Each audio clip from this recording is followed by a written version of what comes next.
Fancy कुमारी है और class 9th की विद्यार्थी हैं, छात्रा हैं। आचार्य सुदर्शन सेंट्रल स्कूल खरसान रीगा सीतामढ़ी में पढ़ती हैं और आज नारी शक्ति के ऊपर यह फैंसी कुमारी कह रही थी कि हमें बोलना है। नारी शक्ति को लेकर क्या कहना चाहेंगे? नारी शक्ति को लेकर क्या उद्देश्य है आपको बोलने का? यही उद्देश्य है कि नारी अपने आप को मजबूत समझे। नारी अपने को बहुत कमज़ोर समझती है। इसलिए मैं स्त्री हूँ, मैं नारी हूँ, मैं गलियों में फुलवाड़ी हूँ, मैं दर्शन हूँ, मैं दर्पण हूँ, मैं नाथ में ही गर्जन हूँ। मैं बेटी हूँ, मैं माता हूँ, मैं बेटी हूँ, मैं माता हूँ, मैं बलिदानों की गाता हूँ, मैं श्रीमद् भागवत गीता हूँ। पुरुषों की दुनिया ने मुझे कैसी नियति दिखलाई, पुरुषों की दुनिया ने मुझे कैसी नियति दिखलाई। कभी जुए में हार गई तो कभी अग्नि परीक्षा दिलवाई। कलयुग हो या सतयुग हो, इंजाम मुझी पर आता है। क्यों घनी अंधेरी सड़कों पर चलने से मन घबराता है। मैं डरती हूँ, मैं मरती हूँ, मुझे सफ़र अकेला करना पड़ता है। डर का साम्राज्य है बढ़ता, कोई साया पीछा करता है। उन घने अंधेरी रातों ने बाहों में मुझे खींच लिया। एक ने मुँह पर हाथ रखा, एक ने आंचल मेरी छीन लिया। मर्यादा को आंचल को मिलकर तार तार सा कर डाला। मर्यादा को आंचल को मिलकर तार तार सा कर डाला। मारा है मुझको, पीटा है, बालों से मुझे घसीटा है, पर बढ़ता उन सारे सीमाओं को मैंने तोड़ दिया है। सन्नाटे में चीख रही थी, खून से लथपथ हो काया। सबने तस्वीर खींची, जी हाँ सबने तस्वीर खींची, पर मदद मांगी तो कोई आगे नहीं आया। सन्नाटे में चीख रही थी, खून से लथपथ हो काया।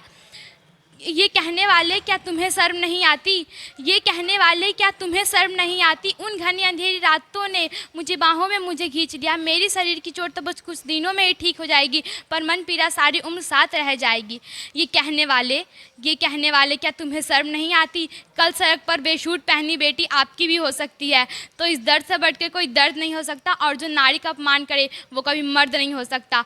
तो इस दर्द से बढ़कर कोई दर्द नहीं हो सकता, और जो नारी का अपमान करे वो कभी मर्द नहीं हो सकता। तो आओ पढ़ लो मेरे साथ और यावान करो, तो आओ पढ़ लो मेरे साथ और यावान करो। अपनी मर्यादा समझो, नारी का सम्मान करो। अपनी मर्यादा समझो, नारी का सम्मान करो, नारी का सम्मान करो। धन्यवाद। नारी का अपमान करे वो कभी मर्द हो नहीं सकता। तो सब समझ सकते हैं, समाज में एक अलग संदेश यह बच्ची दे रही है। 9th की छात्रा है फैंसी कुमारी जी। पापा का क्या नाम? मिस्टर मुकेश कुमार झा।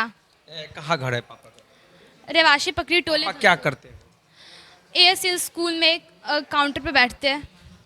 पढ़ाते हैं। पिताजी मतलब शिक्षक हैं? नहीं, शिक्षक नहीं है। तो शिक्षण क्षेत्र शिक्षा के क्षेत्र में ही काम करते हैं। हाँ। क्या संदेश देना चाहती हैं आप इस तरह से? मतलब कविता खुद लिखी है या कहीं दूसरे जगह से जानकारी ली? नहीं, दूसरे जगह से जानकारी मिली है। कविता के माध्यम से क्या संदेश देना चाहती हैं समाज में कि मतलब जो नारी का सम्मान न करे वह मर्द हो नहीं सकता? इस तरह का कई आपने संदेश दिया है, क्या कहेंगे? ऐसा क्यों होता है कि हर जगह लड़कों को ही क्यों सम्मान दिया जाता है, लड़की को क्यों नहीं दिया जाता है? इसलिए मैं कहना चाहूँगी कि लड़का लड़की दोनों बराबर होते हैं। इसलिए लड़की को भी, लड़का की जगह लड़की को भी सम्मान दिया जाए। अगर वही काम लड़का करता है तो उसको वही सम्मान मिलता है, तो अगर वही काम लड़की करती है तो लड़की को क्यों सम्मान नहीं दिया जाता है? इसलिए हम कहना चाहेंगे कि परिवार के लोग लड़की को भी सम्मान दें। परिवार के लोग लड़की का भी सम्मान दे, बेटा और बेटी में अंतर न समझे। हाँ बिल्कुल।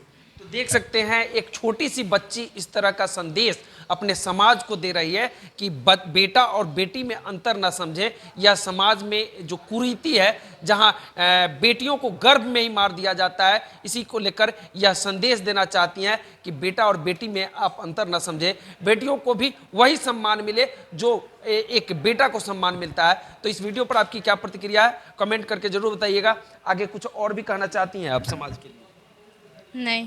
तो चलिए, फैंसी कुमारी हैं, बहुत छोटी बच्ची है और इस तरह से अपने कविता के माध्यम से आप समाज को एक अलग संदेश दे रही हैं। आचार्य सुदर्शन सेंट्रल स्कूल खरसान में पढ़ती हैं। पिताजी शिक्षण के क्षेत्र में ही काम करते हैं, मुकेश झा पिताजी का नाम है। तो देखते रहिए स्टार बिहार न्यूज। बहुत बहुत धन्यवाद।